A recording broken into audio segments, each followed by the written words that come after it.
Americans coming over here being nasty, doing nasty things, and being bad to the locals. Now, let me flip the script, okay? Let's talk about the fact that we get abused over here, too. The thing about Ghana is stop crying victim. Stop crying victim, because y'all cheat us out of a lot of stuff. Y'all invited us to come home, which by the thousands we did. We came running to Ghana. People sold their homes, moved out of their apartments, sold everything. Some people packed up containers and moved over here just to get over here and realize this is not our home. Y'all call us foreigners.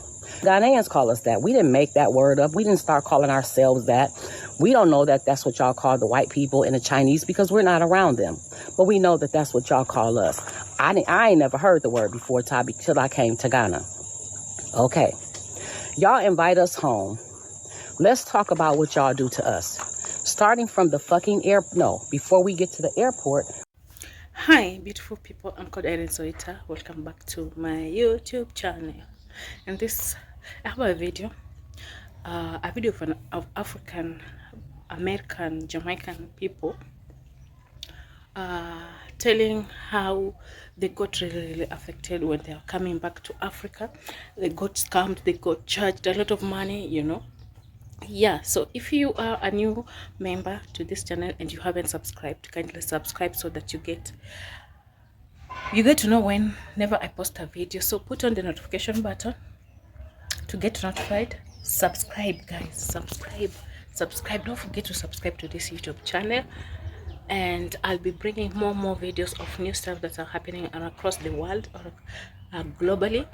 Yeah, and I hope that you're having a wonderful new year. And I'm having a beautiful new year here in the village.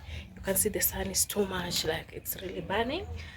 Yeah, so kindly let us watch this video and see what these ladies are talking about. You understand? And have you ever been affected when you are coming to Africa? Yeah, coming to Africa, all the black Americans, all the blacks around the world. When you are in Germany, you are a black African man, you are a black African lady. You are in Germany, UK, Jamaica, the Caribbean countries, the Haitian, they're predominant. They are black people, our brothers and sisters who live in Jamaica, who live in Haiti, who live in Barbados. If you are a black from America, you are not supposed to be charged anything. You are coming back home. You understand? You're coming back to your ancestors. Man, why should it happen like that? So kindly watch this video and see how these people are reacting on them, reacting about how they get treated when they're coming back home. Okay? Americans coming over here being nasty, doing nasty things, and being bad to the locals. Now, let me flip the script, okay? Let's talk about the fact that we get abused over here, too. The thing about Ghana is stop crying victim. Stop crying victim, because y'all cheat us out of a lot of stuff. Y'all invited us to come home, which by the thousands we did. We came running to Ghana. People sold their homes, moved out of their apartments, sold everything. Some people packed up containers and moved over here just to get over here and realize this is not our home. Y'all call us foreigners. Ghanaians call us that. We didn't make that word up. We didn't start calling ourselves that. We don't know that that's what y'all call the white people and the Chinese because we're not around them. But we know that that's what y'all call us. I ain't never heard the word before, Tabby, till I came to Ghana. Okay, y'all invite us home. Let's talk about what y'all do to us. Starting from the fucking before we get to the airport, we got to have a visa that we pay for to even enter our home. We pay all this money for passports and visas to get here.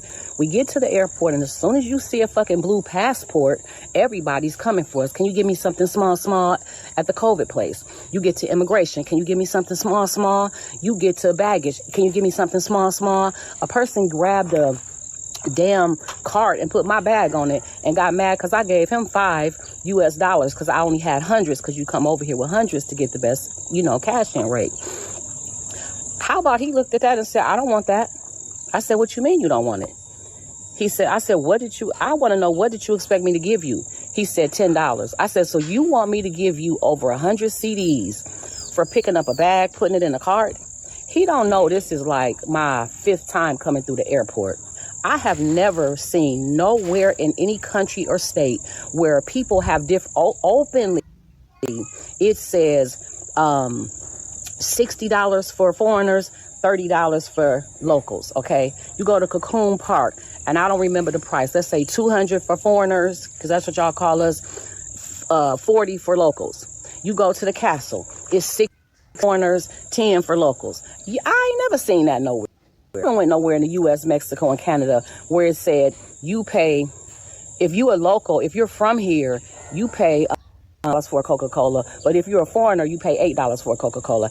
I ain't never seen that nowhere except Ghana. Nobody in the airport has ever asked me for no money for nothing. I have only seen that in Ghana. Now let's talk about the fact that y'all welcomed us home and how this process looks to me.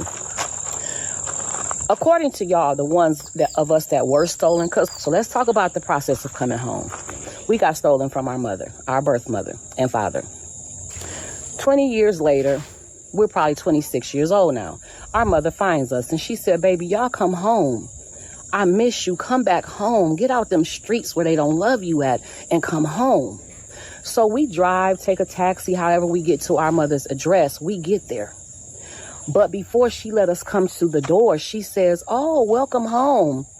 But before you come in, can you pay me $300 to enter the door? That's the visa to come home.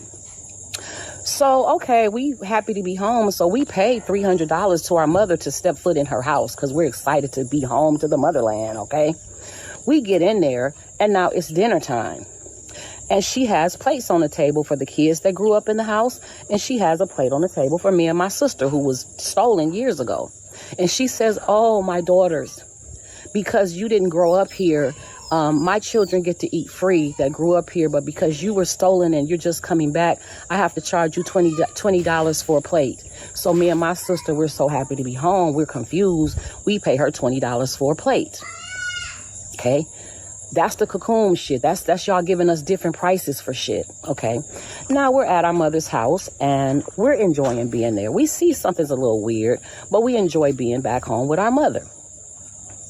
We decide we want to stay. And she goes, oh, you want to stay a little longer? You're going to have to pay me $1,000 every year to stay here. That's the residency. Now we're paying her for residency, even though she invited us home after we were stolen from her. Okay. Now we pay the residency and then we decide, you know what? We want to get on the birth certificate. We kind of like it here. It's a little weird, but we comfortable enough to stay here. And she tells us, oh, in order for you to stay here, I have to put my name on your birth certificate. That's going to be $3,000. Please. And then I will put your name on the birth certificate and you will become a family member. That's the citizenship. That's the citizenship. So how are we home if we got to pay y'all? Why aren't the visas free? If this is home, why don't you make this visa free for us? If this is home, why do we have to pay to be a resident? If this is home, why isn't our citizenship automatically given to us? African Americans leaving Africa right now, I think when people migrate to the continent or they leave abroad, as we're seeing in record numbers, more than ever before, I'm not sure if it's new or if social media is giving us these viewpoints, but you come to countries where you find the quality of life much better, but the cost of living a lot less than what you're used to, and you overextend. You purchase a house or you get an apartment in the most luxurious part of the country. You're dining out every day, multiple times a day. You've got a driver, you're doing all of these things. And while these things can still be relatively affordable, what I see for the most part is people just doing the most, like getting the most luxurious car, the most luxurious home, the most luxurious furnishings, and essentially they can't afford to not do the work that they were doing in the US to now sustain the life that they've created on the continent. And so, when I first arrived to the continent, I wouldn't say made those mistakes. I have lived, had money, lost money, had money, lost it. So I knew how to live pretty frugally. But I do recommend that when you do migrate, that you enjoy that experience for the short term. And that's like 30 days, celebrate yourself. Have fantastic dinners out, stay at a hotel, stay in a fabulous Airbnb. But if this is something that you want to do long term, you need to get yourself on a budget and be financially responsible so that you don't overextend yourself, so that you don't end up having to go back to a country that you so direly want to get out of. First thing that I didn't like is the immigration process. When I went to Tanzania, I already imprinted it in my brain that you're allowed to, from the research that I've done, that you're allowed to have 3 months there and then get extensions, which is a 30-day extension. It's supposed to be 2 30-day extensions for free. But once I got to the immigration, they had us wait there for 5 hours after telling us they could give us that time period, and we only got 2 weeks. After waiting 5 hours, we got a 2-week extension. So I had to maneuver myself from there, and it was just not pretty for me. I left the immigration office like literally in tears, because I was just like, it's just this, I pick up on vibrations and energy, and it's just like the immigration people just felt like they don't want me here. For whatever reason, whatever judgment they had of me, I don't think they want us as expats there. And that's just the honest truth, you guys. Like, they were laughing at me while I was crying. Like, it was just not funny. Maybe it was just the immigration officers that I dealt with, but it was just like, oh, okay, yeah. So that was like one of the first negative experiences for me there. But yeah, I thought I could, stay there a little bit longer just to feel it out. Now, let me tell you guys, I never, ever, ever had I had no expectations with coming to Africa. Like I told you guys, I had plans to move to Ghana. They changed their rules. I don't like how their president moves. So I decided to come over to go to Tanzania. The immigration, like to have to leave every 3 months. I knew this before going to Tanzania because it's everywhere, it's listed everywhere. But what I didn't take into was the expense that it would be to travel from country to country. I thought maybe it would be a little bit cheaper, but clearly it wasn't. I just never fit in, and I've been me all my life. This is me, and I'm always changing and growing, but who I am at the core, I can't change. So if I can't vibe with the culture and I feel judged by the culture half the time, it's just not gonna work long term for me. So that's one of the bigger reasons why I left too. Most of the expats were couples or males. So I met a guy, he was there from Europe. He had a business in Europe, but he lived in Atlanta. He's from Atlanta. I was like, oh, hey, what's up? Come to find out, like, he was like bragging about how, he can get certain favors from a girl in the community for little to nothing. And I don't mean sexual favors, but he was just bragging. And that's what he kind of like hinted at, but I didn't want to assume.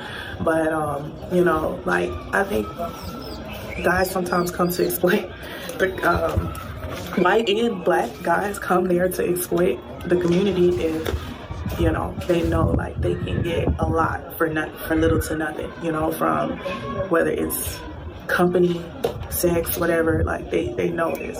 So they go there to sometimes exploit. So being that I met some cool expats that were males too. That right there was like a big, I don't fit, but I want to connect with like-minded people, and I also want to connect with the African culture and the African people, but because there was that language barrier, I couldn't connect with any of the Tanzanian people, and I'm sure that stopped me from meeting a bunch of good people, but I couldn't connect.